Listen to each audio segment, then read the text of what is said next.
Party വിട്ട് സ്വതന്ത്ര സ്ഥാനാർത്ഥിത്വം പ്രഖ്യാപിച്ച ജി സുധാകരനെ ശക്തമായി എതിർക്കാൻ സിപിഐഎം. ആലപ്പുഴയിൽ രാഷ്ട്രീയ വിശദീകരണ യോഗം വിളിക്കാനാണ് സിപിഐഎം ആലോചിക്കുന്നത്. ജില്ലയിൽ പരക്കെ ജി സുധാകരനെതിരെ പോസ്റ്ററുകളും സിപിഐഎം പതിച്ചു.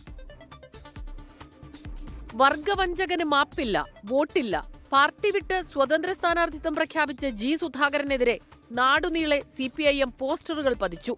ജി സുധാകരന്റെ വീടിന് മുന്നിലും സിപിഐഎം പ്രവർത്തകർ പോസ്റ്റർ ഒട്ടിച്ചു. അതിരുവിട്ട പ്രതിഷേധം വേണ്ടെന്നാണ് സംസ്ഥാന നേതൃത്വത്തിന്റെ നിർദ്ദേശമെങ്കിലും സുധാകരനെതിരെ കടുത്ത അമർഷമാണ് സിപിഐഎം അണികൾക്കിടയിൽ. 45 വർഷമായി ഈ പാർട്ടി കൊടുക്കാവുന്ന മുഴുവൻ സ്ഥാനങ്ങളും കൊടുത്തു. പുന്നപ്പുറയുടെ മണ്ണിൽ VSന്റെ മണ്ണാണിത്. ഈ VSന്റെ മണ്ണിലാണ് ഈ വർഗവചനം കാണിച്ചിരിക്കുന്നത് അദ്ദേഹം. നാളെ മുതൽ രാഷ്ട്രീയ വിശദീകരണ യോഗങ്ങളിലേക്ക് കടക്കാനാണ് പാർട്ടി തീരുമാനം. ഈ സുധാകരൻ സാർ ഇപ്പോൾ എടുത്തിട്ടുള്ള നിലപാട് യഥാർത്ഥത്തിൽ പാർട്ടിയെയും LDFനെയും ദുർബലപ്പെടുത്തുന്ന നിലപാടാണ്. നിയമസഭാ തെരഞ്ഞെടുപ്പിന്റെ പടിവാതിക്കൽ എത്തി നിൽക്കുന്ന ഒരു സന്ദർഭത്തിൽ ഇങ്ങനെ ഒരു നിലപാട് അദ്ദേഹം സ്വീകരിച്ചത് ഒട്ടും ശരിയായില്ല. പാർട്ടി വിട്ട് ഒരാളും ജി സുധാകരനൊപ്പം പോകില്ലെന്ന ആത്മവിശ്വാസം നേതാക്കൾ പ്രകടിപ്പിക്കുന്നുണ്ടെങ്കിലും ഒരു വിഭാഗം സുധാകരൻ അനുകൂലികൾ സിപിഐഎമ്മിലുണ്ട്. ഇവരുടെ കൊഴിഞ്ഞുപോക്ക് തടയാനുള്ള ശ്രമങ്ങളും പാർട്ടി ആരംഭിച്ചു. 24 ആലപ്പുഴ.